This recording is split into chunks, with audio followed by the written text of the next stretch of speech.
From the studio in Southern California, with your host, Victor Rancour, I only knew one way, and I knew the right way. it's the Hero Podcast. Today, Victor welcomes industry leader Joe Crisara on the show.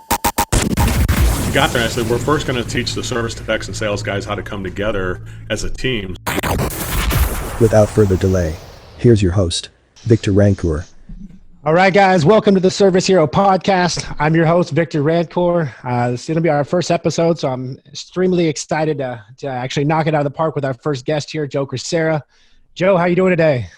I'm unbelievable. Thank you so much. What an honor it is to launch this podcast. And, there's not anybody that I know that has quite the energy that you do, Victor. So I've been pumped up. I'm just as excited about this new venture and this launch that you're having as you are. So between the two of us, we should be able to make it happen. Yeah, I think so, man. I'm a little bit more brash than you, but yeah, I'm excited, man. I've been thinking about it for a long time, and I've had a lot of people reach out to me and say, hey, you'd be a good voice and a good way to, bring out some stuff from people that most guys on the podcast are a little scared to talk about. Mm-hmm.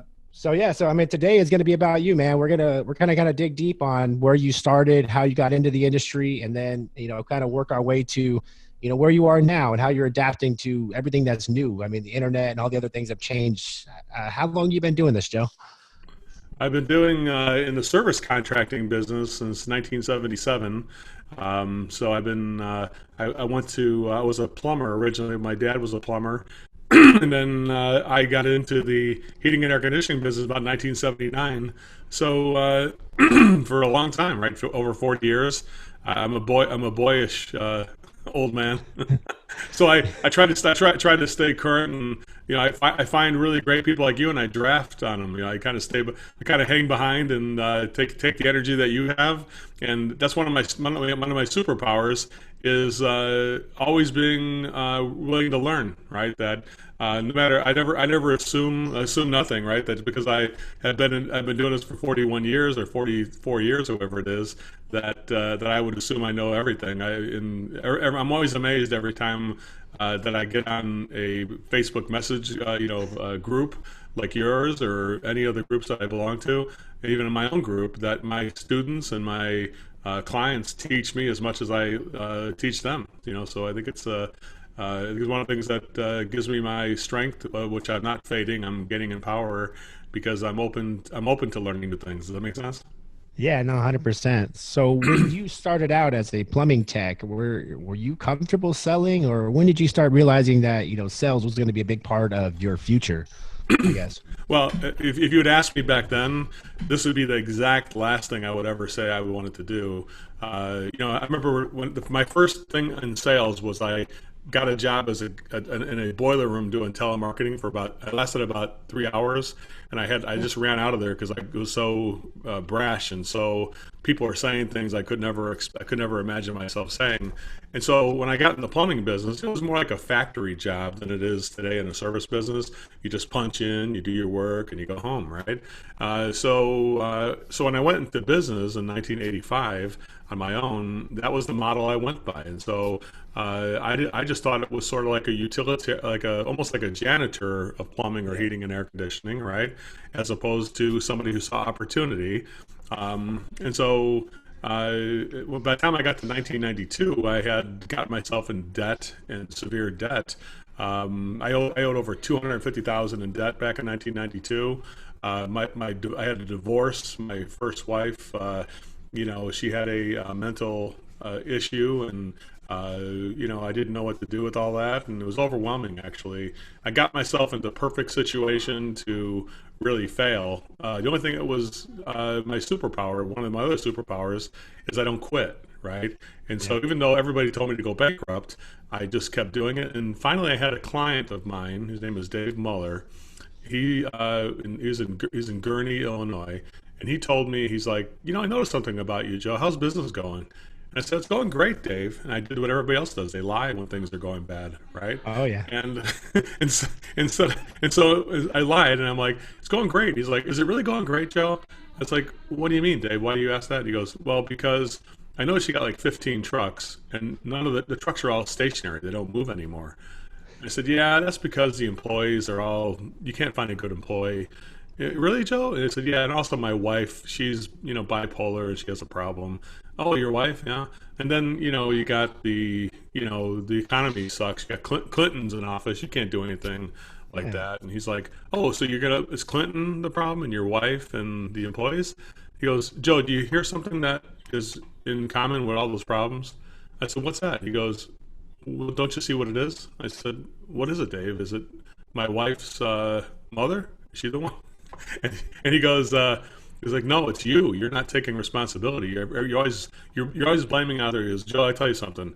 When you point a finger out there at your wife or the economy or Bill Clinton, you are got three fingers pointing back at you. That you're not adjusting. You can't. He goes, there are people in a bad economy. And this is not a bad economy, he said, by the way. He goes, and then there are people who go through divorces. There are people who have challenges with employees, and they still succeed. So it's not the employees or them. It's you. So I can tell you right now what you're doing wrong. You're not knowing how to sell your services. So he gave me a wake up call. He's the one who told me he sold pharmaceuticals for a living. He told me, let me go ahead and help you. So he mentored me, and he told me how to do the premium mid-range economy option, showed me the science behind communication, the science of customer service in a way. And the impact was immediate, Victor. It was like in debt one day, and by next week I could see the light at the end of the tunnel that I'm going to get out of debt, because I can see how much more I would do if I did things the right way. So when you do things the wrong way, here's one rule I can tell you about the whole thing, Victor, and you could probably tell me this too.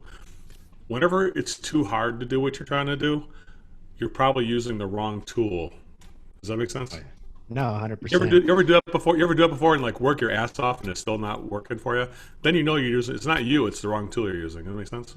Yeah, man, and I feel like that can go resonate with a lot of HVAC owners, plumbing owners, any of them, or even technicians themselves, man.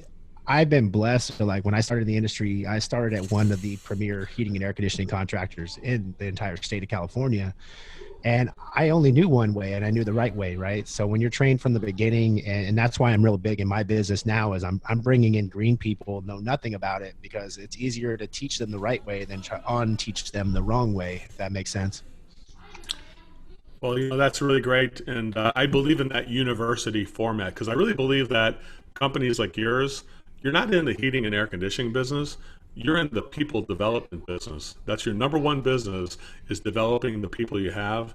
And when you develop those people, then your job becomes easier, because people you trained are doing the job for you as opposed to you having to do it. So anytime you're saying, I have to go out and do this, I would even challenge you. I'd say, you know what? If you're going to go out and do and kick ass like you do, like I hear you do on your Facebook posts and things like that, I'd be like, you know what? If I was mentoring you, I'd say, doing that by yourself is good, but doing it and teaching somebody else what you did is great, because now we had an impact that's twice the amount. Both of us succeeded on this call, and you saw just like you saw at the company you worked at before, you saw what success felt like, and you got to replicate that success with everybody has a duty who runs a company to duplicate the success that they've experienced with each employee in a way. So I would say owners of companies should never go out and do something unless they're teaching people what they're doing. Make sense? No, 100%. And that's one thing in my organization. We spend a lot of time training, and that's what frees me up to do the things that I do. Everyone's like, oh, you're online, you're posting, you got a podcast, you got all this stuff going on.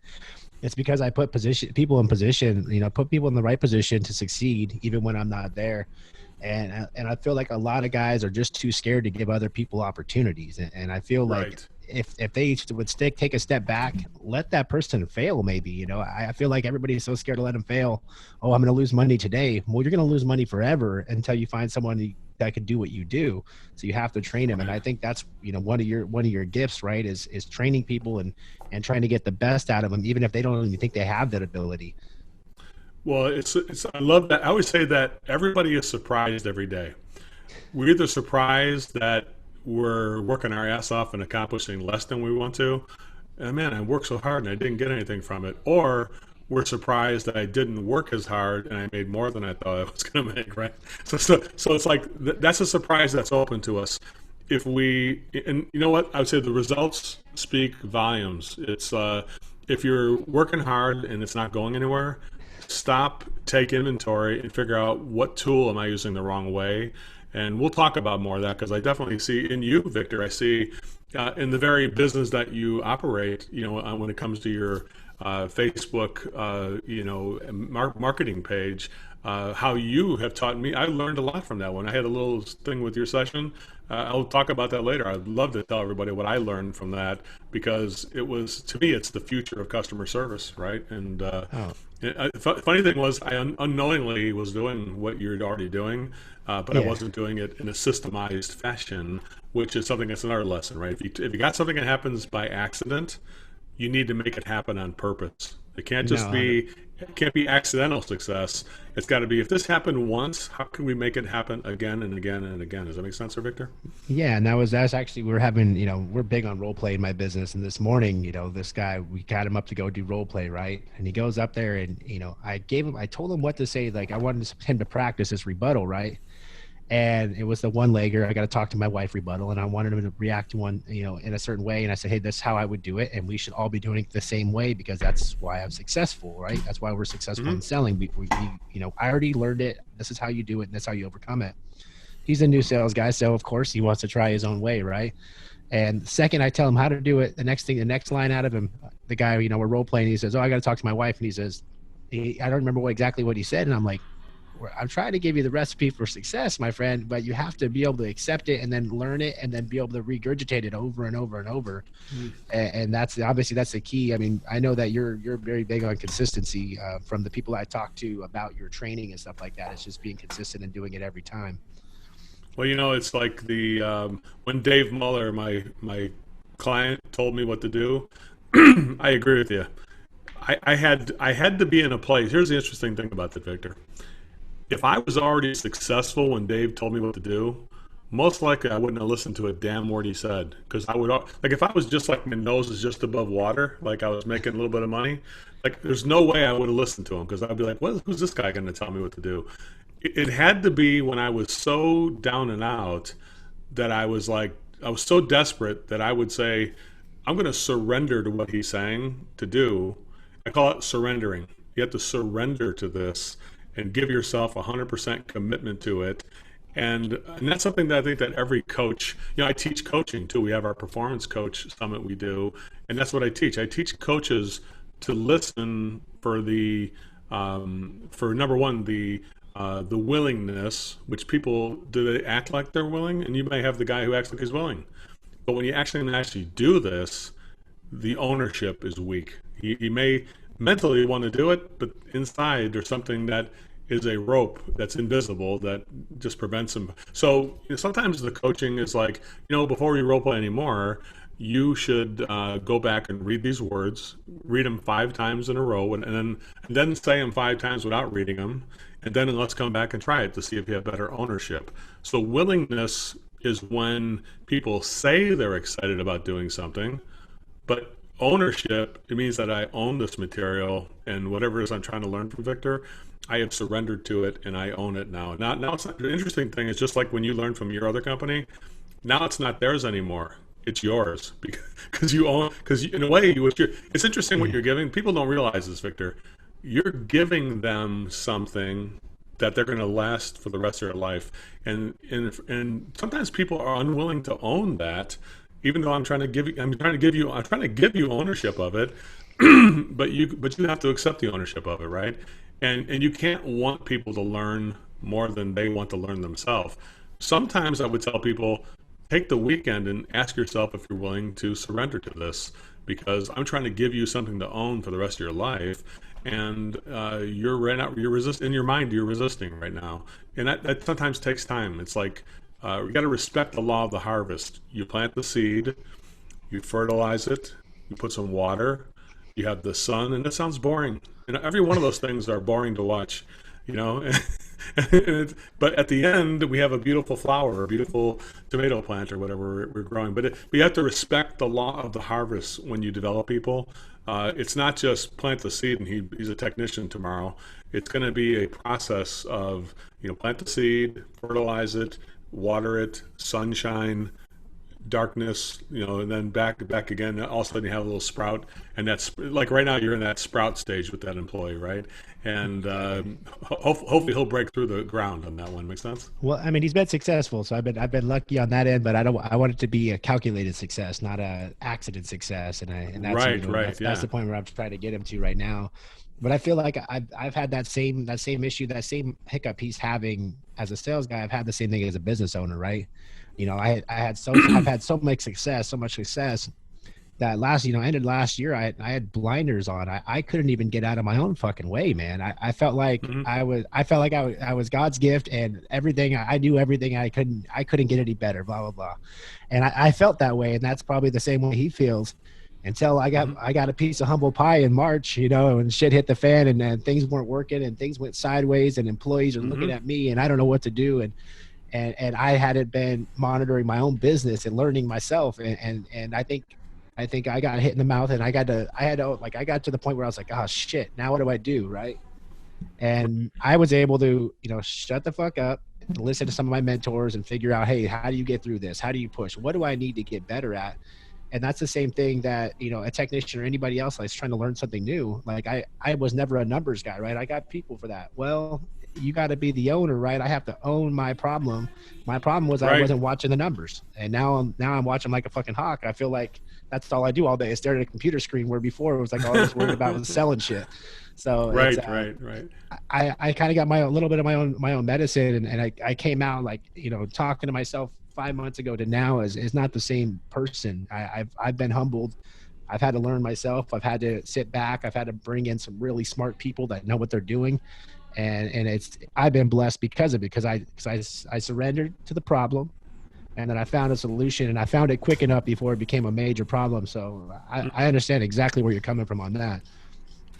Well, that's exactly what I see with the younger generation of contractors like you and other people that out there. The amazing ability to pivot. Matter of fact, I learned that too. I mean, I learned, we had that service MVP event we had in the fall, and I remember everybody I talked to in that room, and I was so excited about the ability to learn something and put it in place, how quickly, because I'm like that too. I'm like the kind of person who could read a book on an airplane and get off the flight and teach that subject the same day, because I feel like I'm excited about teaching it to people, and when I was excited to see I had a group of like-minded people who were in the same spirit, where they were ready to move fast on things. And that's the biggest thing, is when you recognize it's not working, to be able to pivot quickly, because there's a lot of companies that are generational companies with the mother, the father, the sons, the sisters all working in the business, and the company cannot pivot because they're paralyzed, because, oh, you can't do that with my sister in accounting, she'll have a fit. Or if mom hears about that, she'll, so sometimes the family business part of it, it's almost so dysfunctional, because we have dysfunctional families too. We bring that dysfunction into the business, and I really admire some of the generational companies that do pivot and say, you know what, I'm going to release the strings on that. I'm going to move forward this way. So that's one of the things, like the big white elephant in the room that's standing in the way of our success. Could be your dad or something like that, coworker.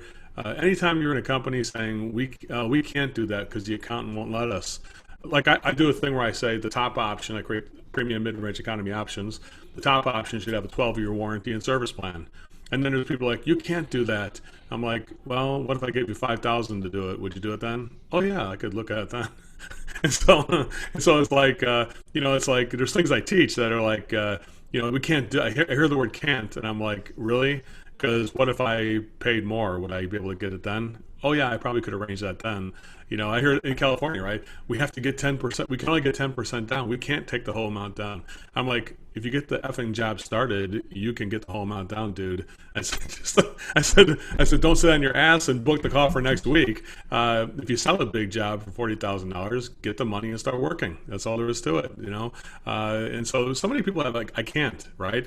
And they let the process from the government or from their family or somebody telling them what they can't do. And I'm like, well, what I do is I say, I'm going to do it anyway. And then I feel this way. I feel like as long as I know my motives are pure, I can almost do anything I want to do, because if I know it's in the best interest of our customer, then I know it's going to be okay. Make sense? No, 100%. And then I feel like a lot of people suffer from a limited set of beliefs, man. And I've been there. 8 years ago, the last month, I was doing oil changes for $6.75 an hour. I had a limited Wow. I had a limited set of beliefs. I was in Cleveland, Ohio. I was freaking freezing cold out, and working. I'm underneath the cars getting oil splattered on my face, and I thought that's where I was going to be. And fast forward to now, and you're telling me I'm running multiple businesses, and all this stuff's going on, and it was because I started believing in myself. When I first got into HVAC, I didn't know shit about it, but I put my head down. I said, I'm going to learn everything there is to be about this, and I'm going to be the best that's ever done it. And that's what I said from day one. I had no idea it was going to be a business ownership. I thought I was going to do sales my whole life. And then as you start progressing, you're like, I can do that. And one of the hardest things as a business owner is to be able to do everything, right? That's when I found out when I started to become a business owner, I'm like, wait, I have to create everything from the beginning to the end. And every day I just woke up and I said, I'm going to make it happen. I'm going to make it happen, and I've had some dark ass days, man. I thought, I'm robbing Peter to pay Paul. I'm running max out every credit card, borrowing money from my wife, borrowing money from my friends, whatever it was to keep this thing going. Cause I had this belief in my head that I have something here and I can make it happen. And I think more people just need to have a belief in themselves, right? Like if you believe in yourself, there's some crazy shit that can happen for you, man. Well, I agree with that too. I think, what you have is an intangible that's called confidence. But, confidence is only the result of repeatedly doing something that's working. When you do something repeatedly that's over and over again that keeps working, then you have confidence it's going to work, right? Like when I teach people my material, I know that. So it's really good to run a business like mine and like you run too, where you feel like when somebody makes a purchase, it's always successful. Like it's not like nobody ever buys from me and feels like, man, I didn't get enough from him, right? It's always like, even before they bought from me, they're like, man, I think I should have paid for that, right? like maybe I should have. Do I owe you? People ask me, do I owe you something for that first talk? I'm like, no, I was just getting to know you. Oh, well, because I learned like 8 things when you talked that first time, right? And even the podcast, like when I do a podcast, I don't come here to make myself look good. I come here to learn from you, and I come here to try to teach people things that I have learned, right? The things I've done wrong and things I've done right? And through those stories are what make us our life, I feel like you've probably forgotten more than most of us know, though. At Well, this point, I've made way more. I can tell you this: any mistake you've ever made in your life, I've made it 15 times. So it's something I can tell. I can smell when somebody's getting close to a problem because I can sniff it. It doesn't even like if I remember I went to a place on the East Coast. It was a big company. They were featured in PA Magazine and everything like that. I won't mention the name of them, but they took me for a tour of their facility. They had a call center this is one of the big the flat screen TVs where the first time they did it. Right, it was all in the PM Magazine, and they hired me to do a maintenance call training for their guys. And they took me for a tour of the place, and they're like, so what do you think? You like our operation? I'm like, yeah, it looks really good, but the only thing I can tell you is you're not making money, right? And they're like, what do you mean? I said, what's your profit, like 3%? And they're like, how do you know that? And then the guy shut the door. You're like, yeah, it's actually 3%. How'd you know it was 3%? I said, well, I can tell. The trucks got dents in it. You never fix those. The parking lot's not paved. The guys they got uniform pants, but the knees are all falling apart. Nobody, because you have plenty of money coming out your ass. You'd be replacing uniform pants. You'd have wraps on those trucks. You wouldn't be having I get a dents on freaking them. twitch. I get a freaking twitch if I got a hole in my pants in one of my guys' pants, man. I'm like, what is going on? Get that shit off. Right. I get a twitch when I wear the wrong logo. My old one. I'm like, Oh my get that God, shit out of whatever here. happens, yeah, right? It's like, yeah, you're not working for Budweiser today. You're working for me.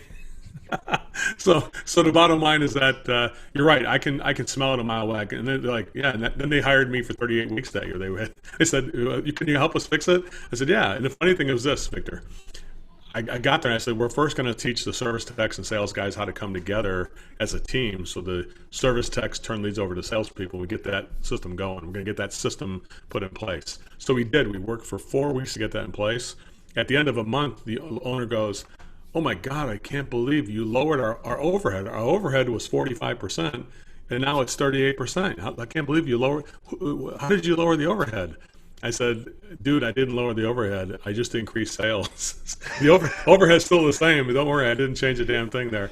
He thought I cut people out. Did you fire somebody? I said, no, I just sold more stuff with the same opportunities you got. That's how the overhead got lowered. Does that make sense, Victor? Oh yeah, 100%. And I think that one of the things that we all forget in this industry is that our businesses isn't heating and air. It's not plumbing, right? Our business is sales and marketing. And we just happen to do heating and air conditioning or plumbing or whatever it is. And once you get that resonated inside your business, and that's how my employees understand. That's all we are. We do sales, we do marketing and sales, and then everything else comes in between. And I think that once a business owner gets that sales mindset throughout their business, and all of a sudden they see the possibility of their margins or their profit going up just based on sales alone, it starts blowing their minds. Well, I have some thoughts on that. So here's what I see. I have over 6,000 people we work with on our e-learning platform at contractorselling.com and Service MVP. And I see the companies that are successful. Here's a flow. If you're going to make a organizational chart, usually people make a flat organizational chart. They have like the owner, the managers, technicians, and what they leave out is this. So here's the thing. Number one, marketing is at the top of that chart. It's number one. You can't I can't even sell something without somebody to talk to. So I need I say persuasion needs an audience. We need to have somebody to talk to, right? Number two, sales is number two after marketing, because if you get calls that come in and you can't convert the calls, then why keep marketing? You're wasting your money. Yeah. Number three, operation should come at the pleasure of the sales. So sales is the one running the operation, and then underneath that is operations is everything: techs, installers, everything like that. The people answer their phone, and then at the end of it is the financial, the bookkeeper or accountant. Right? Here's what happens at companies I see: the accountant somehow gets the ear of the owner because they can't pay the bills. And then that person at the bottom of the organization starts going to the top, and everything has to go through them. So we can't market because the accountant said we can't afford it. It's not in the budget. Or we can't get Joe Crisara because it's not in the budget. What the person who's doing financials doesn't understand, if you had the right marketing and you had the right sales, everything else would work. But when you put the accountant at the top of the chart, this shit doesn't work. It's the killer of all companies. The worst case scenario, we have the accountant at the top telling us what we can't do. Everything is can't do. It's not in the budget. The operations underneath them, because our service manager doesn't want us to do this or that. Hey, Victor, don't sell that kind of a job because our installers can't do it. So the operations telling sales, that's a good way to lose a salesperson, is to tell the sales guy what he can't sell. That's a bunch of bull, if I'm concerned. I hate to swear and things like that, but I hope I'm not too coarse for your podcast. But the got to be a little bit more coarse, my friend. A little bit. You got to step it up a little bit. No, just exactly. I got to catch up to you, right? So so the thing is this: marketing, sales, operation, finance are in that order. When you put finance or operation at the top of that chart, and then you know what? Here's the thing, Victor. You can tell the company stinks. When you talk to these companies, when you go out there and talk to these people, here's how you know they stink. They stink because the salespeople and the guys who sell things, they're an interruption to the business. They're not when you're doing a business like yours, marketing and sales are the reason for the business, not an interruption to it, right? But in an operation or finance run business, the sales guy is just a pain in the ass who sells too much stuff. We can't keep up with him, or he's making the schedule too full for us to do anything. And that's the kind of thing your company sucks, when you are having your accountant or your bookkeeper or your install manager or your project manager or something like that is telling you how we're going to sell these jobs. It's like, dude, you're at the bottom of the food chain. You're not telling us shit.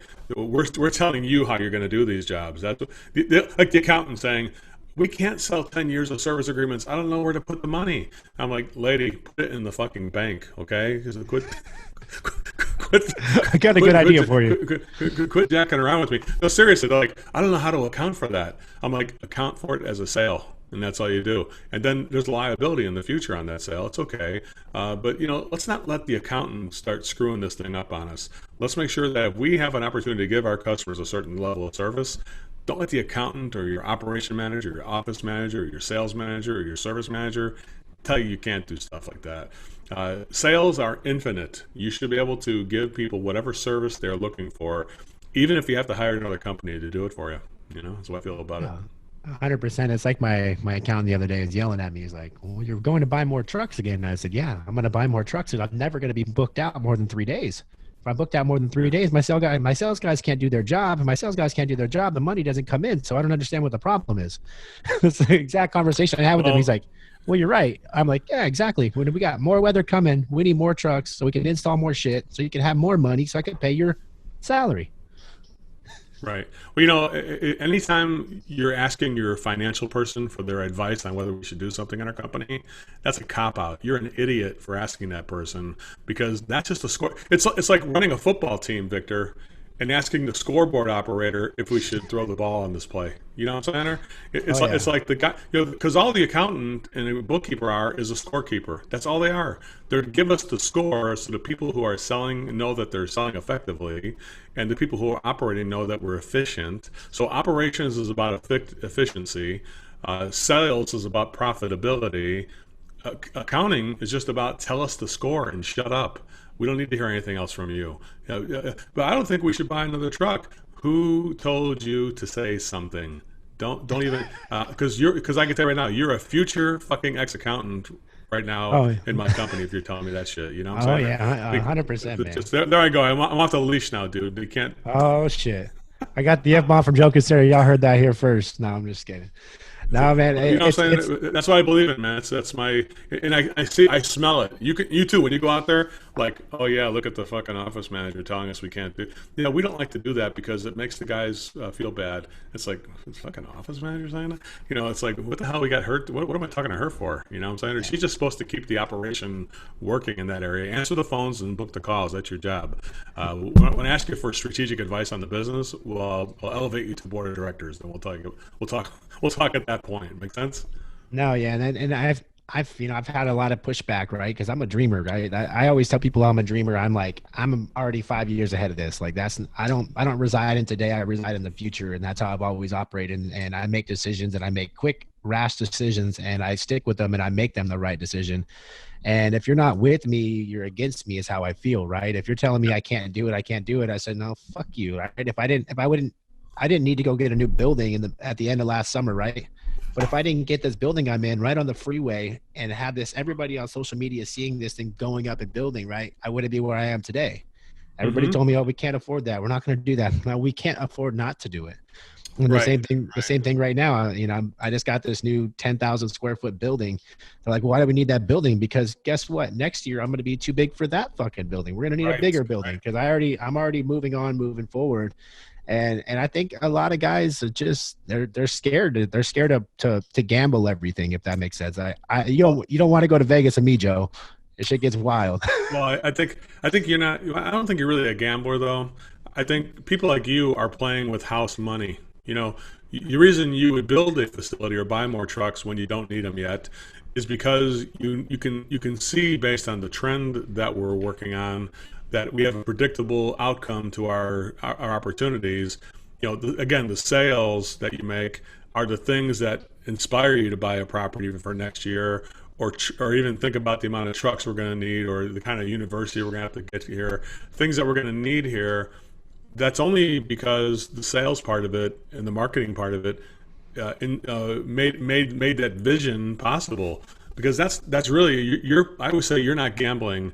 You're playing with house money. You know that money's coming because you've already seen a predictable trend from where it started to where it is now, and it's not going to go backward. Now that's your job, though, as an owner, is to make sure that it doesn't go backward. To look at that scoreboard that the financial people are providing, look at it quickly and pivot quickly to change things. Because if you let things that are not working go on because something else is in the way, then you are the problem as a leader. That's what I can tell you. 100%. And I can tell you right now, at this moment, I'm scary because I have no worries, man. I've never felt like this before. If you know what I mean, Joe. Like I feel like I'm unstoppable at this point because I put in so much fucking work all the time, all day long that I don't have any more stresses. You know, the stresses I had the last 20 months before this Mm-hmm. are I don't wake up anymore. I don't wake up sweating and thinking like, where am I going to pay for these bills anymore?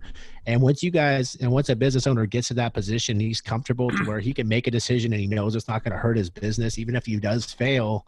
And that's when you become dangerous at that point, right? At this point, I'm dangerous because I know that I put myself in a position that I can fail one or two times and I'm still going to be okay. Mm-hmm. And I think that a lot of people have to be less scared to fail. Right. Does that make agree. sense? I agree with that. I agree with that. But I think, which kind of leads me to what I think I'd like to make sure we cover before we end this 100%. podcast here, which is really, and you inspired me. So thank you for, thanks for inspiring me. I appreciate that. Here's the thing about it. I like to make sure we cover. What are the new things that I've learned over the last year, let's say, last from 2019 at this time to 2020 at this time? What do we think we learned together? I mean, all of us here. Here's the things I've learned, and I've seen that just blown the top of my head off, right? And here's what I've learned. I've learned that number one, image is important to marketing. I've always known that branding was important. That's something I did not know, but I didn't realize just exactly how much easier it is to market when the image and the branding is good and it's right. So that's one thing that, well, watching guys like Dan Antonelli, who I think will be on one of your future shows. Yeah, I think I got him coming on pretty soon. Yeah. I heard you recruiting him coming on. He's definitely a great guest, and I really think that's a really good guest because I think the branding is such an important aspect, and it gives us something to aspire to, right? The absolute comfort that people are your company puts out there. That's something we all should be aspiring to, right? And the brand makes the marketing something that's easier to do when you got the brand. Number two is that what I learned from you and just seeing what you guys are doing with this your Facebook marketing initiative with Hero is that my paradigm, being ancient, being old, right, is that you place an ad and then you wait for the phone to ring. That's what I thought, I think that's what everybody thinks. We get our image, we place an ad that's got benefits for a customer, and then let's all wait around the phone for the thing to ring, right? And that's what I thought it was. And then when I saw what you were doing on your Facebook marketing, which is we place an ad, we watch if people are even noticing it, how many impressions it has. Then we're watching when people click on it and just interacting with that person. And then if they click again and give us something else, now we have a little warmer lead. And then if we make a phone call, that's hot. That's going to be a call, right? And so that to me is the future of customer service. Ironically, it's something that we already were doing here at our company. I would go out and make Facebook posts, and people are like, who the hell's that guy, right? And then like, hey, do you have a script? Here it is. Like, I'd give them stuff, right? And be like, wow, Jesus, you got where else can you get this? Well, if you want to, I can give you a tour of our place. Sure, give me a tour. And next thing you know, every time I give somebody a tour, just so you know, if you do ask for a tour of my place, you're probably going to buy from me. Just let you know that's probably going to happen. I don't want to tell you that, but give you a little hint. But that's how it works, man. But the second somebody says, Joe, can you show me what you guys have to offer? That person's sold. You know what I'm saying? That's not going to be not sold. Only when they're not ready for it. It may either be sold now or sold in the future. If some people just they haven't even started with the company yet, then maybe they're not ready yet. But I look at it this way: if we've done the same thing, we interact. You create value even in that content. There's value, like you guys do with your Hero marketing. You provide the consumer value. They're like, well, who's that company? That's a good piece right there. That's interesting. And then like, I need to learn more about that. And next thing you know, you're gaining trust on each one of those things there. And that's something that I kind of already did know. Sometimes it's things that they're hidden in plain sight, right? And those are things that I really have learned this past year. And then finally, here's the final thing, is that in this time of crisis that everybody's going through, supposedly this crisis, you can't afford to give employees discretion as to how they're going to operate. you have to say, listen, we aspire to protect that brand, to make sure we live up to the marketing. Marketing is making a promise. We have to fulfill that promise. And we're going to do it with a certain image that we're going to do as well. Here's a certain style and a certain operational system we're going to use. Make the options, make them personal, bring it to a conclusion. That's what we're going to do on every call. You can hardwire that. What I've learned big time is that even in my own training, like what we do, Victor, when somebody joins us as a client, we go, okay, on the first meeting, we need to have you, your dispatcher, and your managers on the first meeting. Why do we need that? Because we're gonna hardwire the training. We're not gonna just say you got this training thing that nobody's gonna use. You got a training thing, and we're gonna do a strategy meeting to teach people how we're gonna do this. And so the dispatcher is gonna put all the training we're doing with the first 5 people onto the schedule so they show up. If they don't show up, you don't give them another call. That's just what we tell people. And so we've learned that. And by the way, you can borrow this initiative for your own company. Yeah. You don't have to just do it through me. You can say, I'm going to have my guy watch these videos. I'm going to have my guy learn how to do this program, right?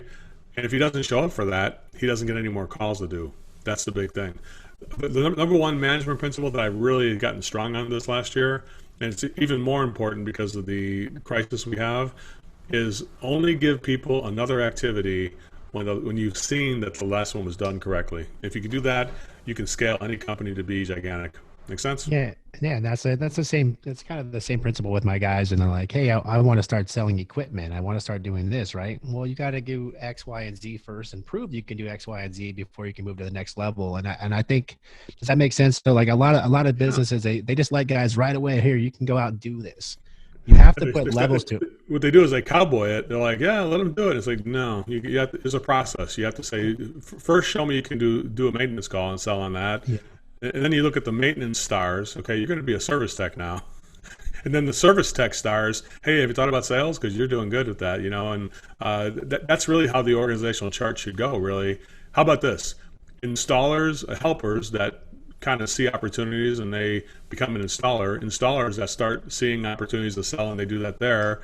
Then they go a maintenance tech, and then they become a service tech, and then they become a salesperson. And next thing you know, they're running five people in a group. They're doing a performance group with 5 people in it, and that's really kind of how the flow should probably work. I believe it should be like you start here and you work up over there. Now there are some people who are capable of starting in the middle somewhere because they got more experience, but even those people have to be oriented to the culture properly. Because one of the biggest challenges a company like yours is going to have is bringing in people from a different culture, trying to change your culture. So you got to make sure that that's the biggest threat to you. Your biggest threat, I feel, is other people coming into the organization trying to change what you built. You know what I'm saying? No, 100%. And the business I started at, they put those things in place, right? So when I talk to my guys, they're like, oh, I want to sell. And I said, you have no idea what it takes to get to that level, because the company that I started at, you started at this level and you had to like kick everyone's ass to even think about going to the next level, right?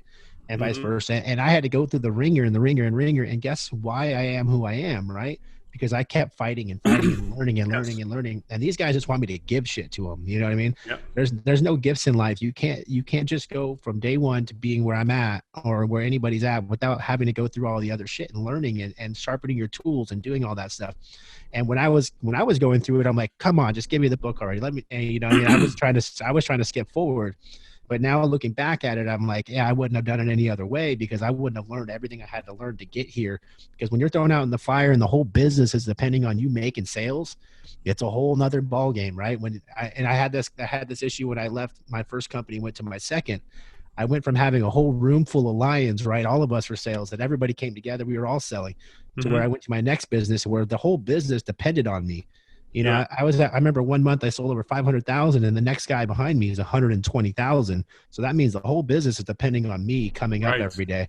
Right. And once you get put in that position and you realize you haven't been through enough, you know, they've been through the gauntlet to get there, and then you get exposed really quick. But yeah, and it looks like you got something to get off to, Joe. You got another meeting? I'm okay, just for a little bit, but we can wrap it up though if you want to. Yeah, sure. I'm not rushing to get off, but if you want to, we got a few minutes. I got to about 10 minutes. So I mean, if you want to wrap it up, we can. By the way, thanks for again inviting me here, and I hope I am doing a good job providing value. 'Cause that's really what I intend to do. I didn't come here to waste anybody's time or to listen into something that's going to be average. I want this podcast to be great. You know what I'm saying? Yeah, and I think like I tell everybody, I don't do anything to be second. I wanted this to grow into one of the top podcasts in our industry, and I wanted people to be able to listen to this weekly and learn something, right? Mm-hmm. Because not everybody has mentors. So if you can get something out of this podcast every single week that's going to keep pushing you, your business, your sales process, or anything forward in your life, then it's worth the hour of my time. And I'll keep spending that hour of my time over and over and over if it's going to help somebody else succeed. And that's what I truly believe to me is my key to my success is my willingness to want others to do well. I sincerely really want everybody to succeed. And I want everybody to have the success that I had. I know I'm blessed, man. And you're blessed too, Joe. And we didn't just come out of nowhere. We worked our ass off to get it. So if you get one thing out of this podcast today is be confident, right? Be confident in what you're doing, and then keep pushing no matter what. If anyone tells you can't do it, just keep showing up over and over and over. And eventually you're going to be where you want to be. And no one's going to be able to tell you shit at that point, man. Mm-hmm. So I think the things we learned here today are, if you're working too hard and not having the result, you're using the wrong tool. I think that's an important factor. Make sure that you understand that if you're going to run a successful company, it's really a marketing and sales organization, and operation and finance are things that follow suit at the pleasure of marketing and sales. The result of the operation and the result of the finance is what the sales and marketing have said we're going to do. It's not the opposite way around. That's what I think. And then number three, I think you're right. I think repetition breeds confidence, that you're not going to get confident unless you've had success doing something. And so, find the right thing to succeed at. And, the funny thing is, Victor, as you've seen it, when looking back, the path almost seems to, even though we work hard, I'm not saying I don't work hard, but the truth is, even though I may work 12 hours in a day or whatnot I do right now, 10, 12, 14 hours sometimes, right? People call me all the time. But it's always it's a labor of love. I don't really look at it like work, just like you don't. It's like there's nothing I'd rather be doing than the thing I'm doing when I'm doing it. Like this podcast, there's nothing that I would say is in front of it today. So thank you for the opportunity to be here to share with people, and thanks for having the energy to kind of reinvigorate me as well. I appreciate that. All right, Joe. Thank you so much for coming on. I hope you guys enjoyed the first episode of the Service Hero podcast. I'm super excited. I hope you guys tune in next week. I'm going to be meeting with Patrick Lange, who's a top HVAC business broker.